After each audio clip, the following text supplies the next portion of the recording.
नमस्कार, राजधानी लाइव देख रहे हैं आप। मैं हूं आपके साथ नया। दिल्ली वालों के लिए खुशखबरी है। दिल्ली सरकार ने 400 ई बसों का लोकार्पण किया है। दिल्ली के मुख्यमंत्री रेखा गुप्ता और केंद्रीय मंत्री धर्मेंद्र प्रधान ने देवी योजना के तहत कुसक सेवानगर स्थित कुसक नाला डीटीसी बस डिपो से इन बसों का उद्घाटन किया है। मुख्यमंत्री रेखा गुप्ता ने कहा कि यह दिल्ली की जनता के लिए एक बेहतरीन उपहार है, जो न केवल दिल्ली की परिवहन व्यवस्था को मजबूत करेगा बल्कि प्रदूषण स्तर को भी कम करेगा और यात्रियों के लिए सुरक्षित यात्रा सुनिश्चित करेगा। उन्होंने बताया कि इस साल के अंत तक कुल 2080 ई बसें दिल्ली की जनता को मिलेंगी। दिल्ली सरकार के मंत्री आशीष सूद ने कहा कि 70 दिनों के भीतर ये महत्वपूर्ण कदम उठाया गया है और ये मुख्यमंत्री रेखा गुप्ता, उनके अधिकारियों और मंत्री परिषद की सफलता है। उन्होंने दिल्ली के लोगों को शुभकामनाएं दी। ये 400 नई देवी बसें उन रूट्स पर चलेंगी जहां हाल ही में करीब 700 पुरानी बसें अदालत के आदेश पर हटा दी गई थी। देवी बसों की लंबाई 9 मीटर होगी ताकि यात्रियों को पूरी सुविधा मिल पाए। ये कदम दिल्ली के परिवहन और प्रदूषण नियंत्रण में एक महत्वपूर्ण मील का पत्थर साबित होगा।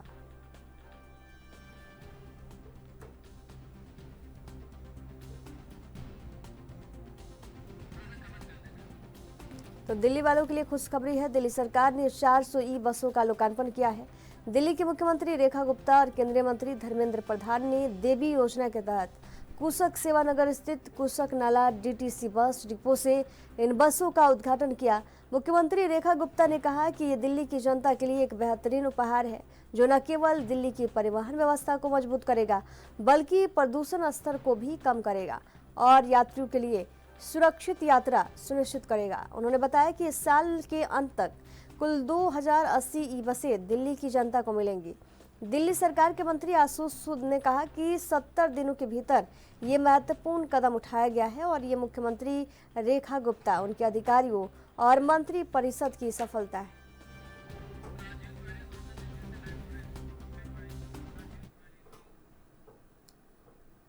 और इस पर ज्यादा जानकारी साझा करने के लिए संवाददाता दिल्ली से राजीव तिवारी जुड़े हुए हैं। 400 नई बसें का सौगात जो है दिया है दिल्ली के मुख्यमंत्री रेखा गुप्ता ने, क्या कुछ जानकारी है इसको लेकर?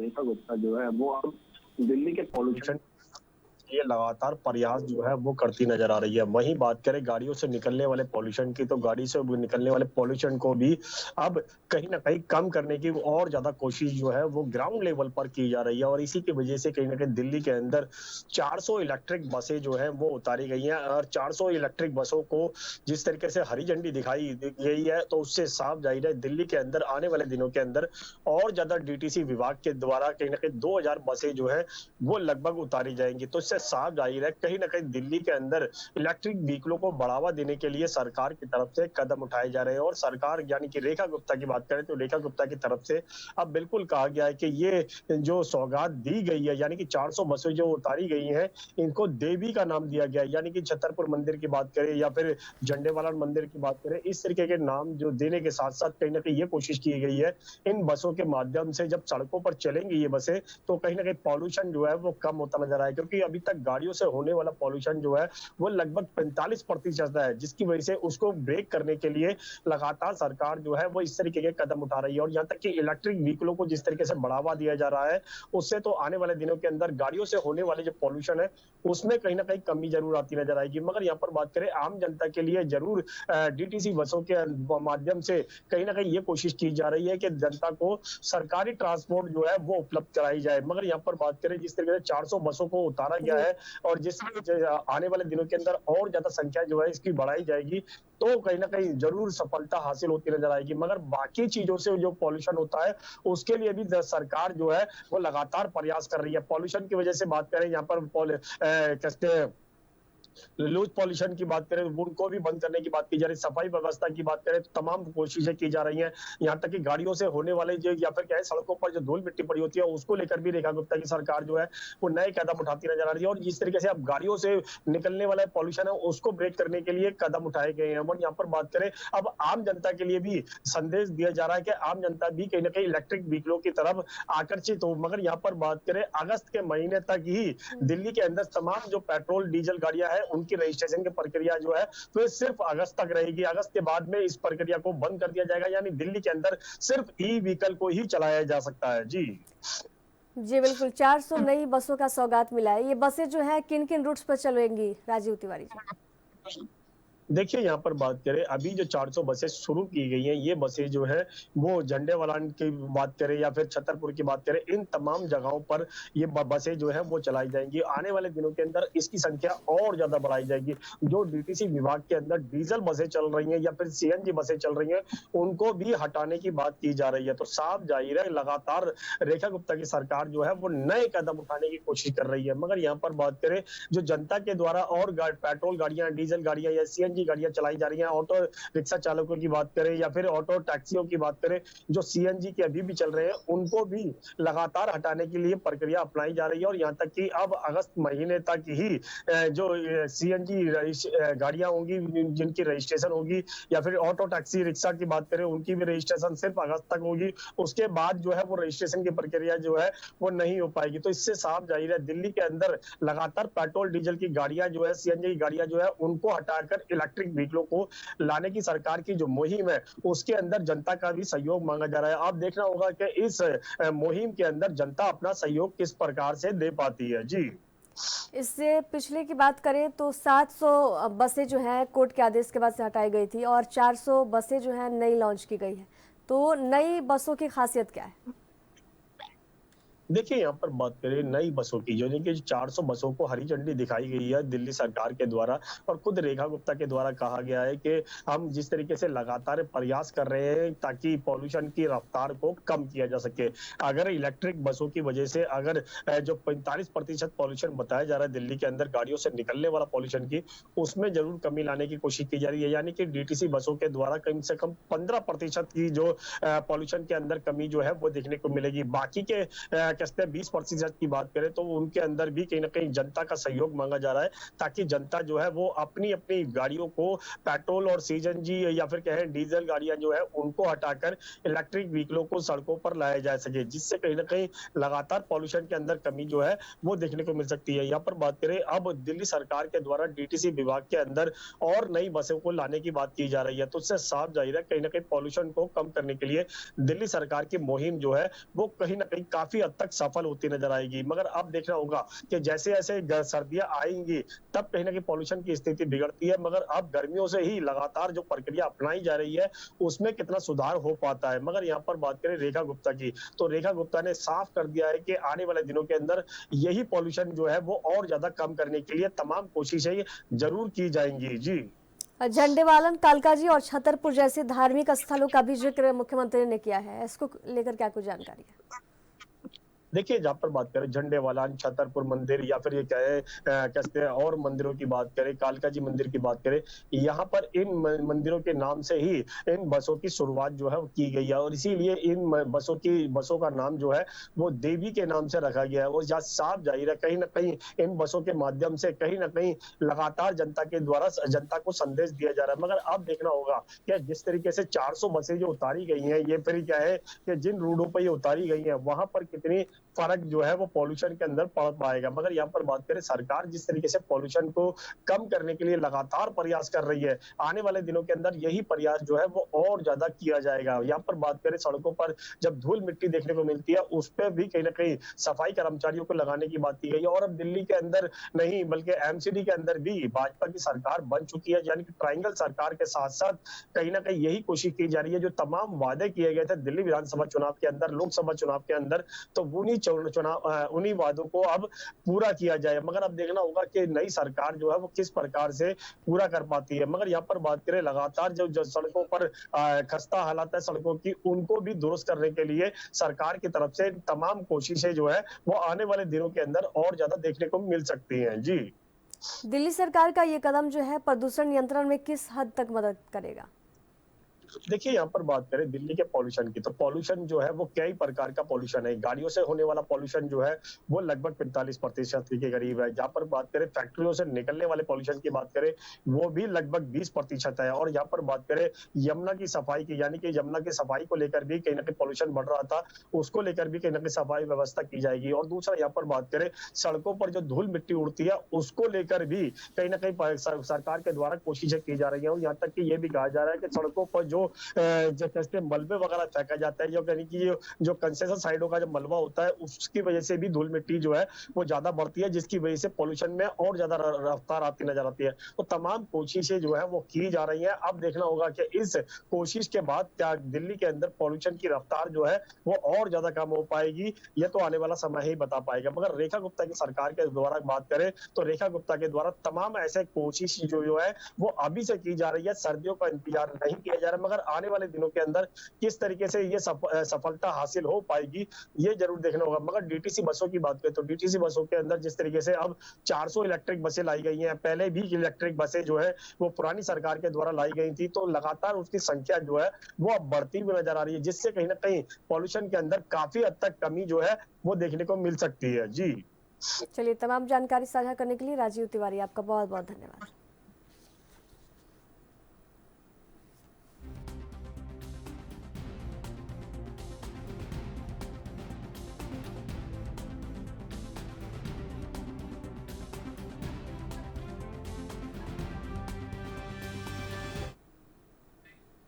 मुख्यमंत्री योगी आदित्यनाथ के निर्देश पर उत्तर प्रदेश के सभी 75 जिलों में एक साथ विशेष अभियान चलाया गया, जिसके तहत एक महीने में 48,000 से अधिक वाहनों पर कार्रवाई की गई है। इस दौरान 3,784 अपंजीकृत ई रिक्शा का चालान काटा गया है, 11,425 वाहन सीज किए गए और नियमों के उल्लंघन पर 32,989 चालान काटे गए।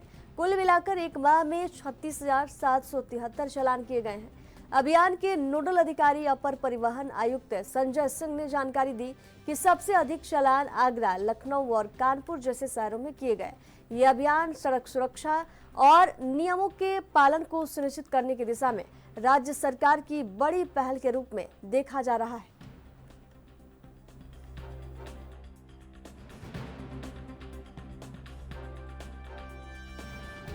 मुख्यमंत्री योगी आदित्यनाथ के निर्देश पर यूपी के सभी 75 जिलों में एक साथ अभियान चलाया गया है और इस अभियान में एक महीने के अंदर 48,000 से अधिक वाहनों पर कार्रवाई की गई है।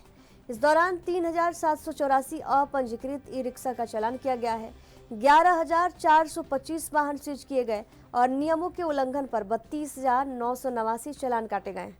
कुल मिलाकर एक माह में 36,773 चालान काटे गए हैं।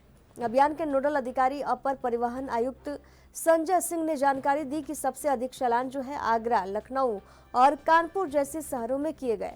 ये अभियान जो है सड़क सुरक्षा और नियमों के पालन को सुनिश्चित करने की दिशा में राज्य सरकार की बड़ी पहल के रूप में देखा जा रहा है। तो मुख्यमंत्री योगी आदित्यनाथ के निर्देश पर उत्तर प्रदेश के सभी 75 जिलों में एक साथ अभियान चलाया गया है, जिसके तहत एक महीने में 48,000 से अधिक वाहनों पर कार्रवाई की गई है। इस दौरान 3,784 अपंजीकृत ई रिक्शा का चालान काटा गया है, 11,425 वाहन सीज किए गए और नियमों के उल्लंघन पर 32,989 चालान काटे गए। कुल मिलाकर एक माह में 36,773 चालान किए गए। अभियान के नोडल अधिकारी अपर परिवहन आयुक्त संजय सिंह ने जानकारी दी कि सबसे अधिक चालान जो है आगरा, लखनऊ और कानपुर जैसे शहरों में किए गए हैं। ये अभियान जो है सड़क सुरक्षा और नियमों के पालन को सुनिश्चित करने की दिशा में राज्य सरकार की बड़ी पहल के रूप में देखा जा रहा है। तो मुख्यमंत्री योगी आदित्यनाथ के निर्देश पर उत्तर प्रदेश के सभी 75 जिलों में एक साथ विशेष अभियान चलाया गया, जिसके तहत एक महीने में 48,000 से अधिक वाहनों पर कार्रवाई की गई। इस दौरान 3,784 अपंजीकृत ई रिक्शा का चालान किया गया, 11,425 वाहन सीज किए गए और नियमों के उल्लंघन पर 32,989 चालान काटे गए। कुल मिलाकर एक माह में 36,773 चालान किए गए। अभियान के नोडल अधिकारी अपर परिवहन आयुक्त संजय सिंह ने जानकारी दी कि सबसे अधिक जो चालान है आगरा, लखनऊ और कानपुर जैसे शहरों में किए गए हैं। यह अभियान सड़क सुरक्षा और नियमों के पालन को सुनिश्चित करने की दिशा में राज्य सरकार की बड़ी पहल के रूप में देखा जा रहा है। तो मुख्यमंत्री योगी आदित्यनाथ के निर्देश पर उत्तर प्रदेश के सभी 75 जिलों में एक साथ अभियान चलाया गया, जिसके तहत एक महीने में 48,000 से अधिक वाहनों पर कार्रवाई की गई। इस दौरान 3,784 अपंजीकृत ई रिक्शा का चालान किया गया, 11,425 वाहन सीज किए गए और नियमों के उल्लंघन पर 32,989 चालान काटे गए। कुल मिलाकर एक माह में 36,773 चालान काटे गए।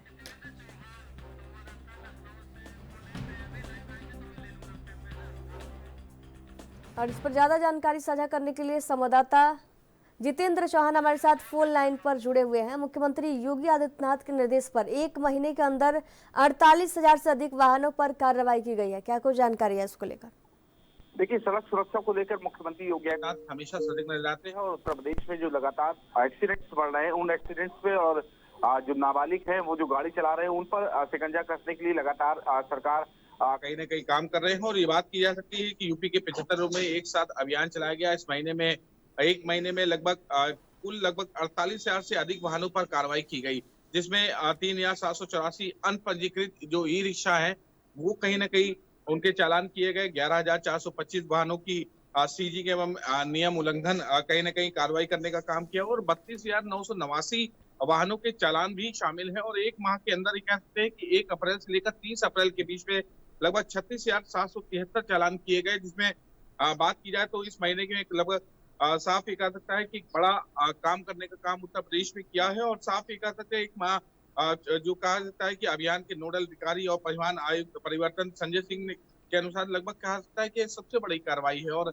लगातार सड़कों पर जो जाम दिन पे दिन बढ़ता जा रहा है उसपे उत्तर प्रदेश के कई ऐसे जिले हैं जहाँ पर ई रिक्शा जो नाबालिग चला रहे हैं उन पर भी कार्रवाई लगातार की जा रही है, क्योंकि इनकी स्थिति इस कदर है कि लगातार जो जाम है उसकी स्थिति बढ़ती जा रही है। नाबालिग जहाँ गाड़ियां चलाते नजर आते हैं, तमाम जो चीजें हैं उन पर शिकंजा कसने का काम किया गया है। और जो लोग बिना हेलमेट के या सीट बेल्ट के बिना सड़कों पर दिखाई देते हैं, ओवर स्पीडिंग करते हैं, उन पर भी सरकार कह सकते हैं कि परिवहन विभाग पूरी तरह से कार्रवाई करने का काम कर रहे हैं। ट्रक जो ओवरलोड लेकर चलते हैं उन पर भी कार्रवाई की जा रही है। तो ये साफ ये कह सकता है कि बड़ा एक्शन उत्तर प्रदेश में परिवहन विभाग नजर आ रहा है। और लगातार इसको लेकर जहां मुख्यमंत्री योगी आदित्यनाथ दिशा निर्देश देते रहते हैं, तो वहीं उत्तर प्रदेश सरकार में परिवहन मंत्री है दया शंकर सिंह, वो भी समय समय पर बैठक करके अधिकारियों को निर्देशित करते हैं कि बड़ी कार्रवाई की जाए, क्योंकि समय समय पर सड़क सुरक्षा सप्ताह, सड़क सुरक्षा माह ऐसा कहीं ना कहीं कार्यक्रम चले जाते हैं जो जागरूकता के रूप में काम किए जाते हैं। तो उसको लेकर भी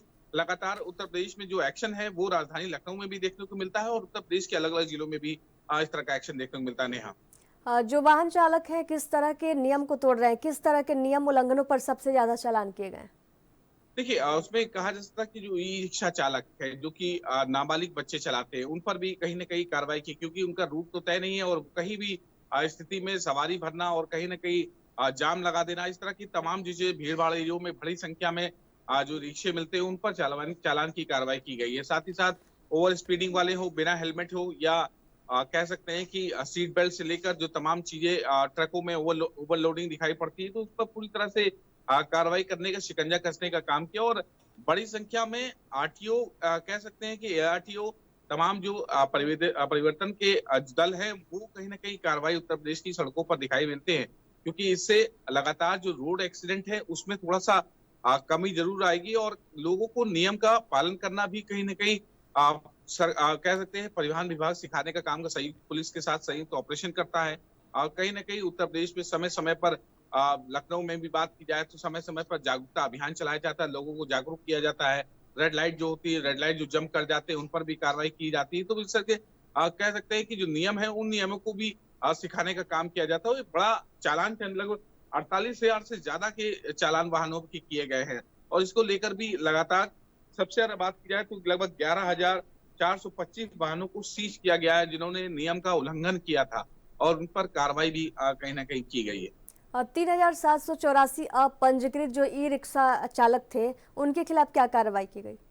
देखिए, अपंजीकृत चालकों की कह सकते हैं कि उनकी जो रिक्शा होता है वो सीज कर दिया जाता है। कह सकते हैं कि ट्रैफिक विभाग हो चाहे परिवहन विभाग हो, उनको कहीं ना कहीं उसको गाड़ी सीज करके उनको बंद कराने का काम किया जाता है। तो साफ ही कहा जाता है कि जो पंजीकृत नहीं है या इनकी फिटनेस नहीं है, समय फिटनेस खत्म हो गया, फिर भी रोडों पे दौड़ रहे हैं, लोगों की जान के साथ खिलवाड़ कर रहे हैं, इस तरह की तमाम चीजें देखने को मिलती है। और स्थिति जर्जर होने के बावजूद भी सड़कों पर ई रिक्शा दौड़ते हैं। तो उसको लेकर भी जो उत्तर प्रदेश में समस्या बनी हुई है, उसको लेकर भी सरकार पूरी तरह से सख्त रुख अपना रही है। जी बिल्कुल। इस कार्रवाई से यातायात व्यवस्था में कोई सुधार देखने को मिला? देखिए, यह जाहिर सी बात है कि जब सड़कों पर कार्रवाई होगी, सड़कों पर जागरूकता होगी, तो जाहिर सी बात है कि ट्रैफिक नियमों में भी काफी कमी नजर आएगी और कहीं ना कहीं लोग उसका फॉलो कह सकते हैं कि पालन करते नजर आते हैं और बड़ी संख्या में लोग इसको देखने भी काम करते हैं। और शायद यही वजह है कि आज उत्तर प्रदेश में और राजधानी लखनऊ में और देश भर में हेलमेट जो है वो तेजी से लोग लगाते नजर आते हैं, क्योंकि जान की सुरक्षा एक महत्वपूर्ण सुरक्षा है। तो जाहिर सी बात है कि एक हेलमेट को अभी लगातार जो प्रयोग है वो उत्तर प्रदेश में बढ़ा है, सीट बेल्ट बढ़ा है, क्योंकि लगातार देखने को मिलता है कि स्कूल ले जाती बच्चों की वैन हो या अपने परिवार के साथ जो भी जा रहे हैं, तो उन सबको सीट बेल्ट की आवश्यकता होती है। और किसी भी आपात स्थिति में इस तरह की चीजें अपने आप जीवन को बचाने का काम करते हैं। तो जाहिर सी बात है कि इन सब अभियानों से, इन सब जागरूकता अभियानों से, इन सब कार्रवाई से जाहिर सी बात है कि लोगों के मन में डर दिखाई देता है और लोग नियमों का पालन भी करते नजर आते हैं। 48,000 लोगों का कुल चालान काटा गया है। अभियान के दौरान लोगों की क्या प्रतिक्रिया रही? देखिए, लोगों की प्रतिक्रिया है ये रही कि समय समय लोग आरोप भी लगाते हैं कि पुलिस जबरन कर रही है, पुलिस नाजायज करने का काम कर, वसूली से तमाम बातें सामने आती है। तो जाहिर सी बात है कि नियम का पालन ना करना, तो पुलिस कार्रवाई तो करती है, लेकिन लोगों की प्रतिक्रिया, जहां लोग उसकी सराहना भी करते हैं, तो वही दूसरी तरफ ये कहा जाता है कि लोग आरोप लगाने का भी काम करते हैं। लेकिन पुलिस विभाग जो भी चीजों का कमियां हो, जो भी वाहनों में पेपर होते हैं, उन सब की अगर कमियां पाई जाती हैं या रेड ड्राइव जम की जाती है या यातायात नियमों का उल्लंघन किया जाता है, तो पुलिस कार्रवाई करती है। और जाहिर सी बात है कि जहां कुछ लोग पुलिस की कार्रवाई से नाराज भी नजर आते हैं, तो कुछ लोग उसकी सराहना भी करते जरूर नजर आते हैं। जी बिल्कुल। आगरा, लखनऊ और कानपुर में चालानों की संख्या सबसे ज्यादा रही। देखिए, महानगर है और जाहिर सी बात है कि कानपुर महानगर के चलते एक बड़ा कहीं ना कहीं वहां पर ट्रैफिक व्यवस्था कहीं ना कहीं दिखाई पड़ती है। और जाहिर सी बात है कि यही कारण है कि आगरा और कानपुर में जो ट्रैफिक नियम है उतनी सख्ती से फॉलो नहीं किए जाते हैं। और जाहिर सी बात है कि उन फॉलो को कराने के लिए उनको नियमों को पाठ पढ़ाने के लिए पुलिस समय समय पर कार्रवाई करती है। तो जाहिर सी बात है यही वजह है कि उत्तर प्रदेश में सबसे ज्यादा चालान कानपुर और आगरा में दिखाई पड़े, क्योंकि लोग वहां के उस तरह से जागरूक तरह से जाने, क्योंकि टेम्पो हो, टैक्सी हो, ई रिक्शा हो, वो तेजी से दिन पे दिन बढ़ते जा रहे हैं। हालांकि नकेल कसने का पूरी तरह से प्रयास किया जा रहा है, लेकिन जिस तेजी से बढ़ रहे हैं, तो जाहिर सी बात है कि उन पर रोकथाम लगाना भी परिवहन विभाग की जिम्मेदारी है और सरकार की जिम्मेदारी है। चलिए, तमाम जानकारी साझा करने के लिए जितेंद्र चौहान, आपका बहुत बहुत धन्यवाद।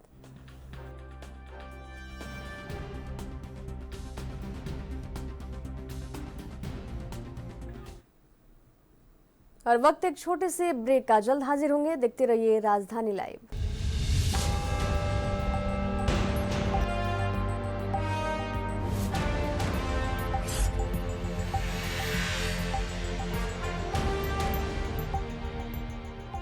और ब्रेक के बाद एक बार फिर से आप सभी का स्वागत है राजधानी लाइव में। मुख्यमंत्री पुष्कर सिंह धामी ने एक उच्च स्तरीय बैठक में कानून व्यवस्था को लेकर अधिकारियों को सख्त निर्देश दिए हैं। नैनीताल में नाबालिग पीड़िता के साथ हुई घटना को लेकर उन्होंने अपराधियों पर कड़ी कार्रवाई के निर्देश दिए और जिला प्रशासन से कहा कि पीड़िता की देखभाल और उसके परिवार की सुरक्षा सुनिश्चित की जाए। मुख्यमंत्री ने स्पष्ट किया कि सरकार पीड़िता और उसके परिवार के साथ मजबूती से खड़ी है। साथ ही उन्होंने सोशल मीडिया पर अन्य माध्यमों से भ्रामक जानकारी फैलाने वालों की तत्काल पहचान कर उनके खिलाफ सख्त कानूनी कार्रवाई करने के निर्देश भी अधिकारियों को दिए। उन्होंने 2 टूक कहा कि उत्तराखंड की भूमि और राज्य की अस्मिता के साथ किसी भी तरह से छेड़छाड़ करने पर बर्दाश्त नहीं किया जाएगा।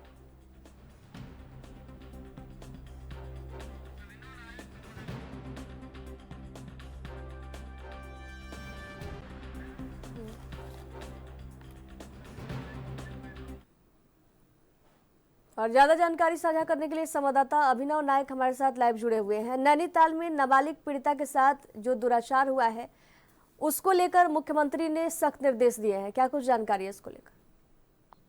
बिल्कुल नेहा, अगर बात करें तो मुख्यमंत्री पुष्कर सिंह धामी ने जो है जिस तरह से नैनीताल में जो घटना हुई है नाबालिग के साथ, उसको लेकर कड़े निर्देश जारी करे हैं। सभी अधिकारियों को जो है उन्होंने निर्देश दिए हैं और उन्होंने कहा है कि राज्य की अस्मिता के साथ किसी को भी खिलवाड़ करने की इजाजत नहीं दी जाएगी। और संदिग्ध लोगों के लिए भी जो है उन्होंने जल्द से जल्द तलाशी अभियान चलाने के निर्देश दिए हैं। भ्रामक सूचनाओं पर भी उन्होंने कार्रवाई करने को कहा है और उन्होंने कहा है कि उनकी सरकार जो है वो पीड़ित परिवार के साथ है और उनको जो है हर संभव मदद का भरोसा भी दिया है। और मुख्यमंत्री पुष्कर सिंह धामी ने जो है कल एक उच्च स्तरीय बैठक बुलाई थी, जिसमें कुमाऊं के सभी अधिकारी, इसके अलावा पुलिस के प्रशासन और सभी जिले के जिलाधिकारियों को भी जो है उन्होंने निर्देश दिए हैं कि किसी भी तरह की ऐसी गतिविधियों पर पैनी नजर रखें जिससे जो है माहौल खराब ना हो। और लगातार जिस तरह से जो नैनीताल की घटना है उसको लेकर उन्होंने कड़े निर्देश दिए हैं। और अगर बात करें तो कहीं ना कहीं जिस तरह से नैनीताल में अब कहीं ना कहीं जो दोबारा से शांति लौटाने की अपील भी की गई है और भ्रामक सूचनाओं पर जो है उन्होंने कहा है कि किसी भी तरह की भ्रामक सूचना कोई भी ना दे और तत्काल जो है एफआईआर उस पर दर्ज हो। संदिग्ध लोगों के खिलाफ भी जो है अभियान चलाने के उन्होंने निर्देश दिए हैं और दो टूक शब्दों में उन्होंने कहा है कि राज्य की जो अस्मिता है उसके साथ किसी को भी खिलवाड़ करने की इजाजत नहीं दी जाएगी। जी नेहा। तो मुख्यमंत्री ने निर्देश दिए हैं, तो नैनीताल की घटना में अब तक पुलिस जांच में कहां तक हो पाई है? बिल्कुल, अगर बात करें तो अभी तक जो है आईजी कुमाऊं जो है उसमें जांच कर रहे हैं और लगातार जो है अभी जांच चल रही है। जो आरोपी है उसको पकड़ लिया गया है और लगातार अभी जिस तरह से मुख्यमंत्री ने स्पष्ट कहा है कि इस तरह की जो घटनाएं होती हैं कहीं ना कहीं उससे जो है देवभूमि की छवि भी धूमिल होती है। तो ऐसे में उन्होंने दो टूक शब्दों में अफसरों से भी कहा है कि अगर बात करें तो लगातार जिस तरह से उत्तराखंड के अंदर अब कहीं ना कहीं जो शांत वादियां है नैनीताल जिला, उसमें इस तरह की जो घटना देखने को मिली है, तो ऐसे में जो है मुख्यमंत्री ने उसका तत्काल संज्ञान लिया है और जो भी उसमें दोषी है उस पर उन्होंने सख्त से सख्त कार्रवाई करने की जो है निर्देश जारी करे हैं। और जल्द से जल्द उन्होंने जो है रिपोर्ट भी मुख्यमंत्री कार्यालय को प्रेषित कराने की बात कही है। जी नेहा। और सोशल मीडिया पर भ्रामक प्रचार फैलाने को लेकर भी मुख्यमंत्री ने सख्त निर्देश दिए हैं। बिल्कुल, अगर बात करें नेहा तो सोशल मीडिया पर भी मुख्यमंत्री ने भ्रामक सूचनाओं पर जो है कार्रवाई अमल में लाने की बात कही है और इस तरह की जो कोई पोस्ट डालता है उस पर पैनी निगाह डालने की बात भी उन्होंने अफसरों से कही है। कहीं ना कहीं जो इस तरह की भ्रामक सूचनाएं आती हैं तो उससे कहीं ना कहीं माहौल भी खराब होता है और अपने आप में भी वो कहीं ना कहीं जिस तरह से लगातार ऐसी सूचनाएं आती हैं जो कहीं ना कहीं सरकार की भी किरकिरी करा सकती हैं। तो ऐसे में मान के चल सकते हैं कि उन्होंने साफ तौर पर निर्देश दिए हैं कि ऐसी कोई भी सूचना हो तो उस पर तत्काल संज्ञान लिया जाए या फिर एफआईआर दर्ज की जाए। और संदिग्ध जो लोग राज्य में रह रहे हैं उनको भी कहीं ना कहीं उनके खिलाफ भी जो है तलाशी अभियान चलाया जाए और वेरिफिकेशन पुलिस के द्वारा किया जाए ताकि वो जो लोग हैं वो कहाँ से आए हैं और अगर कोई बाहरी राज्य के लोग हैं तो उनको जो है वापस उनके राज्यों में भेजा जाए। जी नहीं। तमाम जानकारी साझा करने के लिए अभिनव नायक आपका बहुत बहुत धन्यवाद।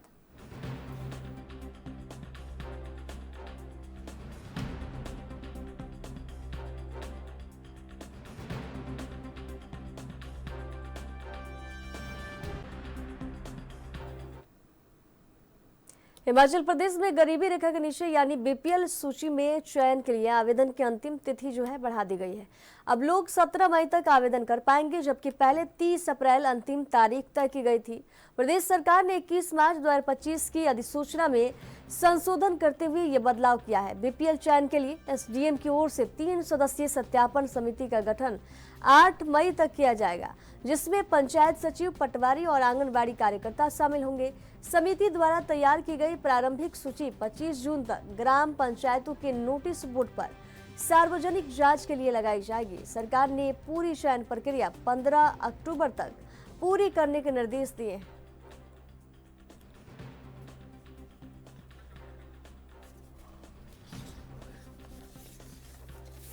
हिमाचल प्रदेश में गरीबी रेखा के नीचे यानी बीपीएल सूची में चयन के लिए आवेदन की अंतिम तिथि जो है बढ़ा दी गई है। अब लोग 17 मई तक आवेदन कर पाएंगे, जबकि पहले 30 अप्रैल तक इसकी अंतिम तारीख तय थी। प्रदेश सरकार ने 21 मार्च 2025 की अधिसूचना में संशोधन करते हुए ये बदलाव किया है। बीपीएल चयन के लिए एसडीएम की ओर से 3 सदस्यीय सत्यापन समिति का गठन 8 मई तक किया जाएगा, जिसमें पंचायत सचिव, पटवारी और आंगनबाड़ी कार्यकर्ता शामिल होंगे। समिति द्वारा तैयार की गई प्रारंभिक सूची 25 जून तक ग्राम पंचायतों के नोटिस बोर्ड पर सार्वजनिक जांच के लिए लगाई जाएगी। सरकार ने पूरी चयन प्रक्रिया 15 अक्टूबर तक पूरा करने के निर्देश दिए। तो हिमाचल में बीपीएल सूची के चयन के लिए जो आवेदन की तिथि है वो आगे बढ़ा दी गई है। बता दें कि अब लोग जो हैं 17 मई तक आवेदन कर पाएंगे, जबकि पहले जो है इसकी आवेदन की तारीख थी 30 अप्रैल। प्रदेश सरकार ने 21 मार्च 2025 की अधिसूचना में संशोधन करते हुए बदलाव किया है। बीपीएल चयन के लिए एसडीएम की ओर से 3 सदस्यीय सत्यापन समिति का गठन 8 मई तक किया जाएगा, जिसमें पंचायत सचिव, पटवारी और आंगनबाड़ी कार्यकर्ता शामिल होंगे। समिति द्वारा तैयार की गई प्रारंभिक सूची 25 जून तक ग्राम पंचायतों की नोटिस बोर्ड पर सार्वजनिक जांच के लिए लगाई जाएगी। सरकार ने पूरी चयन प्रक्रिया 15 अक्टूबर तक पूरी करने के निर्देश दिए हैं। तो हिमाचल प्रदेश में गरीबी रेखा के नीचे यानी बीपीएल सूची में चयन के लिए आवेदन की अंतिम तिथि बढ़ा दी गई है।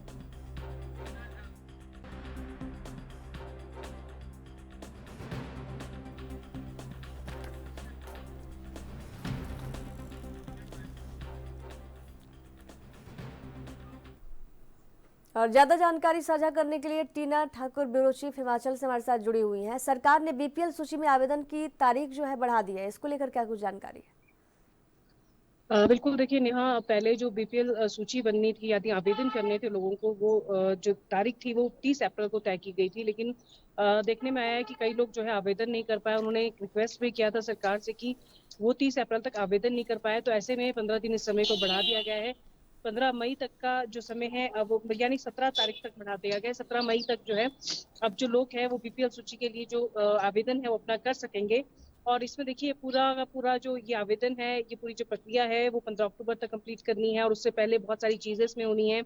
जो एसडीएम है उनको समय दिया गया है कि 8 मई तक वो एक वेरिफिकेशन कमेटी बनाएंगे, और जो ये वेरिफिकेशन कमेटी है ये पंचायतों में जाएगी और पंचायत सचिवों से जो ब्यौरा है वो कलेक्ट करेगी और उसकी वेरिफिकेशन करेगी। इसके अलावा पंचायत सचिवों को भी निर्देश दिया गया है कि जब आवेदन हो जाएंगे उसके बाद जब ग्राम सभा जुलाई में होनी है और ग्राम सभा में ये सूची रखी जानी है, चर्चा होनी है बीपीएल सूची के लिए, तो उसमें जो है पूरी की पूरी जो ग्राम सभा की जो कार्रवाई है वो अपने खर्चे पे जो पंचायत सचिव है यानी पंचायत के खर्चे पे पंचायत सचिव जो है वो इसकी वीडियोग्राफी कराएंगे और उसको सुरक्षित रखा जाएगा। और उसके बाद जो है इसको आगे भेजा जाएगा जब सब सारी जगह से जो है इसको मंजूरी मिल जाएगी।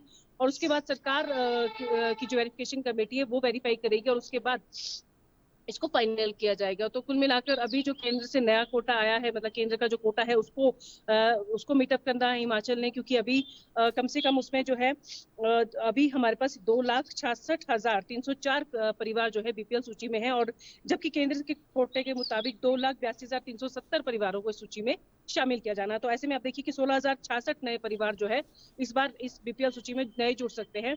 और लोगों के लिए भी एक अच्छी बात है, क्योंकि बीपीएल में शामिल होने के लिए कई लोग आवेदन करते हैं और कई लोगों की शिकायत ये रहती है कि उनको बीपीएल में नहीं शामिल किया गया। और इस बार एक बात ये भी है कि कई शर्तें यहाँ पे रखी गई है सरकार की तरफ से, तो उसमें देखिए कि कौन जैसे ऐसे परिवार है जो उन शर्तों को पूरा करते हैं, उन मापदंडों को पूरा करते हैं। तो ऐसे में ये खासा रोचक रहने वाला है।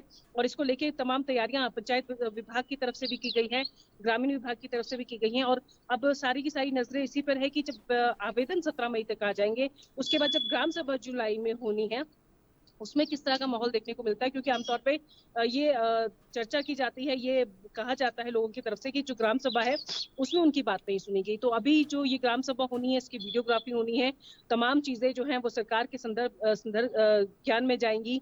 सरकार खुद इसको देखेगी, वेरिफिकेशन कमेटी यहाँ पे बनाई गई है, वो वेरीफाई करेगी कि किन लोगों को बीपीएल सूची में लेना है और किन लोगों को बाहर करना है।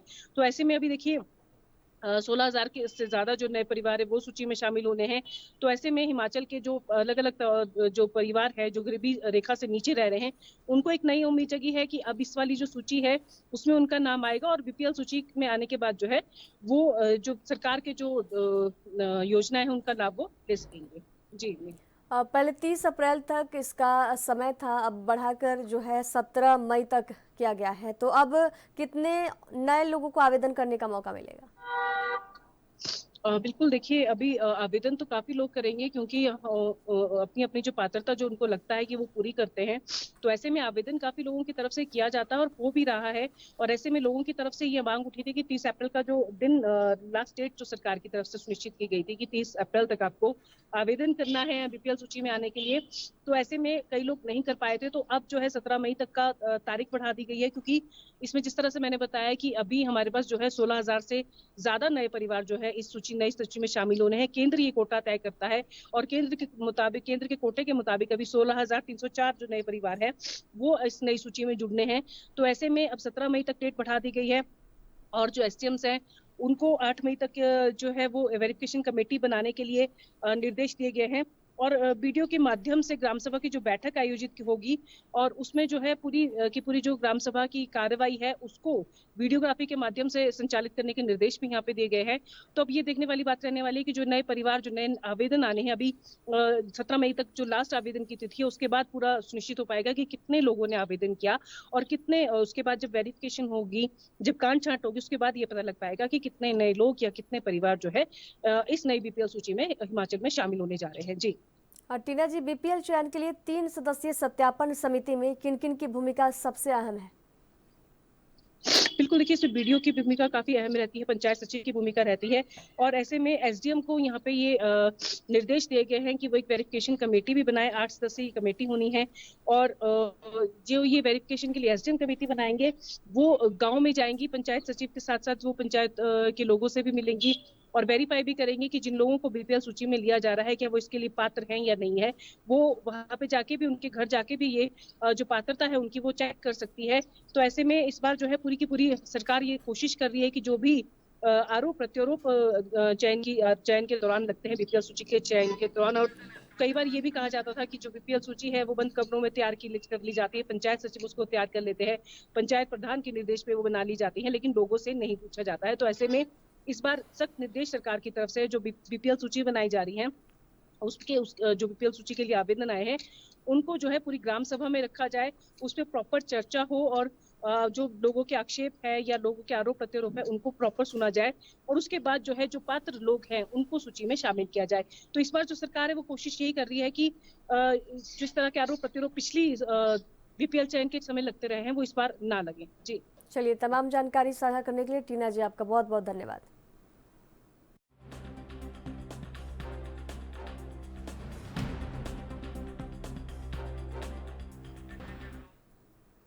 और यहाँ रुकेंगे एक छोटे से ब्रेक के लिए, जल्द हाजिर होंगे। देखते रहिए राजधानी लाइव।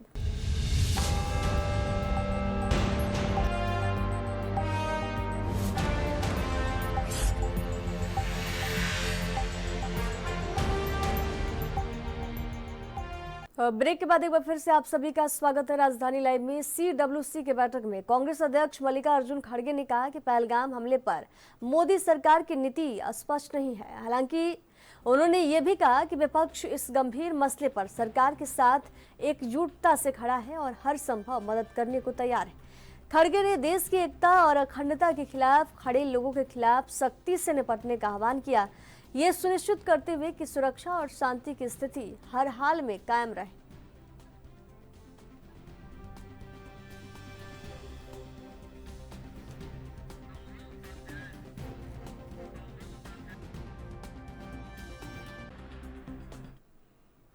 और इस पर ज्यादा जानकारी साझा करने के लिए संवाददाता अंबुज उपाध्याय हमारे साथ दिल्ली से लाइव जुड़े हुए हैं।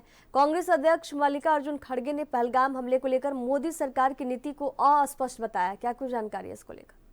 हाँ बिल्कुल, जिस तरीके से कल 10 दिन खत्म हो जाते हैं, पहलगाम में हमला होता है, बार वहां पर हत्याएं करी जाती हैं और जो पर्यटक वहां घूमने आए थे उनकी, उसके बाद में एक तरीके से देखा जाए तो कांग्रेस पूरी तरीके से साथ नजर आई है सरकार के और स्पष्ट तौर से कहा था कि पूरा विपक्ष भारत सरकार के साथ है। जिस तरीके से पहलगाम में आतंकियों द्वारा ये नरसंहार किया गया है, उसके बाद पूरा विपक्ष चाहता है कि आतंकवादियों के खिलाफ जमकर कार्रवाई हो। उसके बाद अगर बात की जाए, कल कांग्रेस मुख्यालय में एक कांग्रेस वर्किंग कमेटी की मीटिंग रखी गई जिसमें जयराम रमेश, मल्लिकार्जुन खड़गे, राहुल गांधी, भूपेश बघेल समेत तमाम वो कांग्रेस के वरिष्ठ नेता वहां मौजूद थे और वहां पर उनकी मीटिंग के दौरान ये बातें रखी गई कि आखिरकार सरकार कर क्या रही है। 10 दिन बीत जाते हैं और 10 दिन में सरकार की तरफ से कोई स्पष्ट कार्य योजना आई नहीं है कि अब तक पहलगाम के में शामिल इन आतंकियों को पकड़ा गया या पहलगाम में संरक्षण देने वाले उन आतंकियों के खिलाफ भारत सरकार ने ये कार्रवाई की है। इसको लेकर के स्पष्ट तौर पर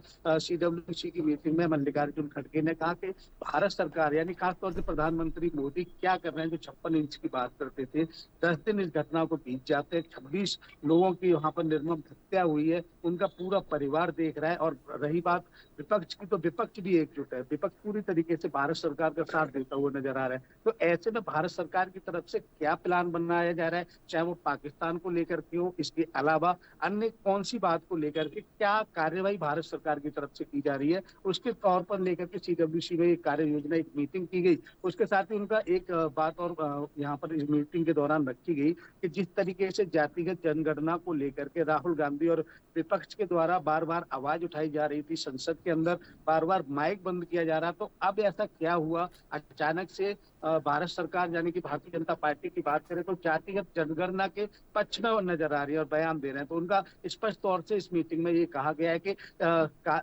कब से ये स्टार्ट होगी जातिगत जनगणना। इसके साथ साथ जो राहुल गांधी की जो एक मांग थी, जातिगत जनगणना के साथ कितनी शिक्षा है, कितना कौन व्यक्ति कैसे देश में रह रहा है, उसका पूरा एक सर्वे होना चाहिए। इसको लेकर के सरकार पूरी तरीके से स्पष्ट करे कि आखिरकार भारत सरकार जातिगत जनगणना को लेकर के इतना सीरियस है कि कहीं बिहार का जो चुनाव है उसको लेकर के वहां पर भी अगर बात की जाए तो बार बार तेजस्वी यादव की तरफ से मांग की जा रही थी, पूरी जो सरकार है RJD की तरफ से बार बार मांग की जा रही थी कि कहाँ जो जातिगत जनगणना है वो बिहार में होना आवश्यक है। इसको लेकर के पूरा विपक्ष भी एकजुट था। तो अभी भारत सरकार की तरफ से बात की जा रही है तो उन्होंने इसको हाँ में इस पर जवाब आया है, लेकिन इस पर स्पष्ट तौर से कब से कार्रवाई होगी, क्या होगी। वहीं पहलगांव को लेकर के भारत सरकार क्या योजनाएं बना रही है उससे पूरा देश जानना चाहता है। और खासतौर से जब विपक्ष एकजुट है कि पहलगांव में जो कुछ भी हुआ है उसको लेकर के भारत सरकार जो भी कार्य करना चाहती है, जिसपे जो भी कार्रवाई करना चाहती है, पूरा विपक्ष उनके साथ है।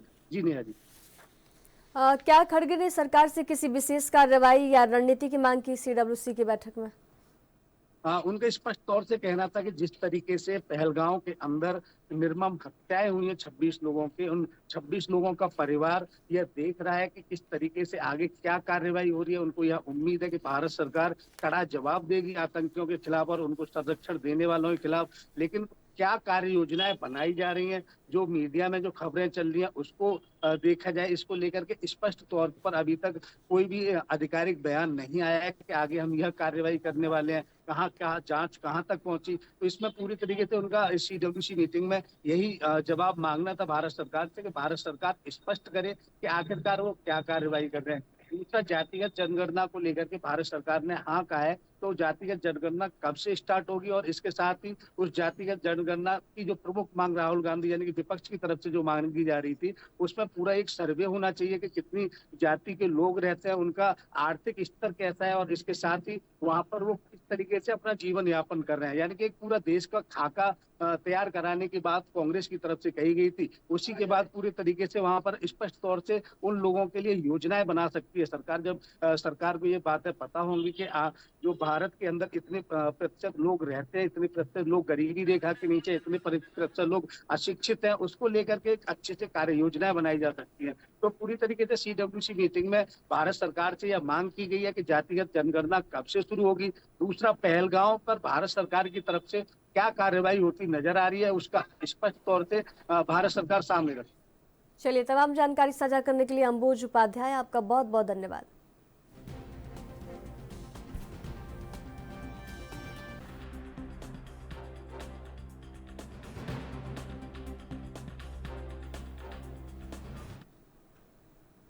और मुख्यमंत्री विष्णुदेव साय आज नवा रायपुर में आयोजित एक विशेष कार्यक्रम में पंजीयन विभाग की नवाचार आधारित 10 नवीन सुविधाओं का शुभारंभ करेंगे। इसके साथ वे मेसर्स रैंक बैंक द्वारा प्रस्तावित अत्याधुनिक AI डाटा सेंटर का भी शिलान्यास करेंगे। ये कार्यक्रम राज्य के डिजिटल बुनियादी ढांचे को सुदृढ़ करने की दिशा में एक बड़ा कदम माना जा रहा है।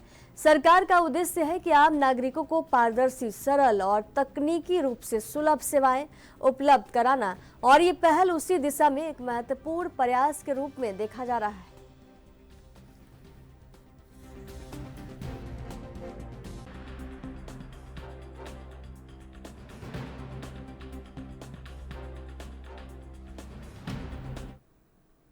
और इधर चंडीगढ़ के सेक्टर 17 से नशे के खिलाफ एक विशेष अभियान की शुरुआत की गई, जिसकी अगुवाई पंजाब के राज्यपाल गुलाब चंद कटारिया कर रहे हैं। इस अवसर पर पंजाब और हरियाणा के वरिष्ठ अधिकारी भी मौजूद रहे। ये कार्यक्रम युवाओं को नशे से दूर रखने के उद्देश्य से आयोजित किया गया है, जिसमें स्कूल, कॉलेज और अन्य शैक्षणिक संस्थानों के छात्र छात्राओं ने भाग लिया। चंडीगढ़ प्रशासन और विभिन्न मंत्रीगण भी इस पहल में शामिल हैं। पंजाब में नशे के खिलाफ जारी मुहिम को लेकर 31 मई तक का अल्टीमेटम दिया गया है और पुलिस विभाग लगातार नशा तस्करों पर शिकंजा कस रहा है। पहले भी चंडीगढ़ में इस तरह के अभियान चलाए जा चुके हैं, लेकिन अब राज्यपाल की अगुवाई इस नई पहल को और मजबूती देने की तैयारी है।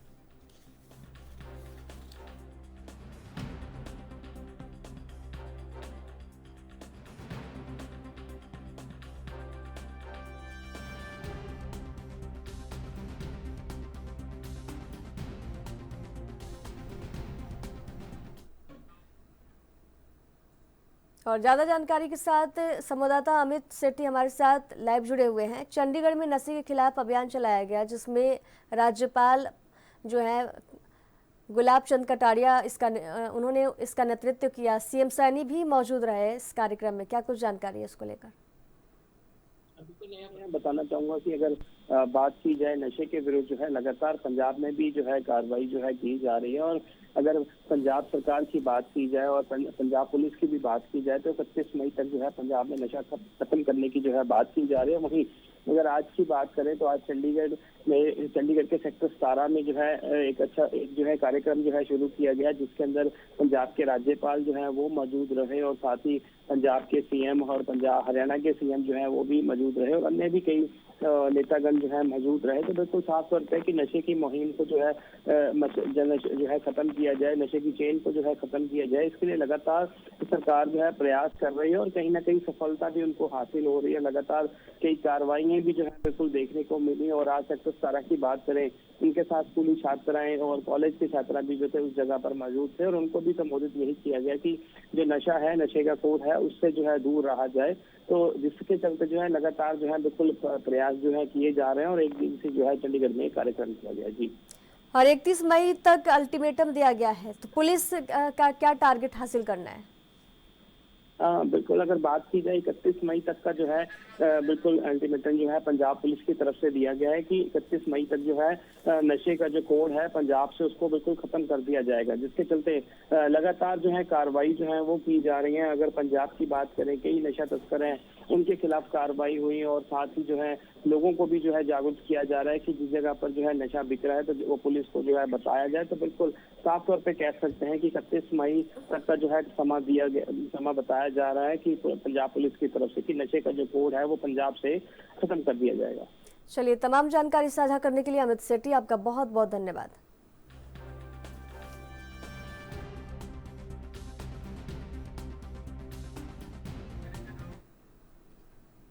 और हमारे साथ राजधानी लाइव में बस इतना ही। दीजिए जाने की इजाजत। नमस्कार।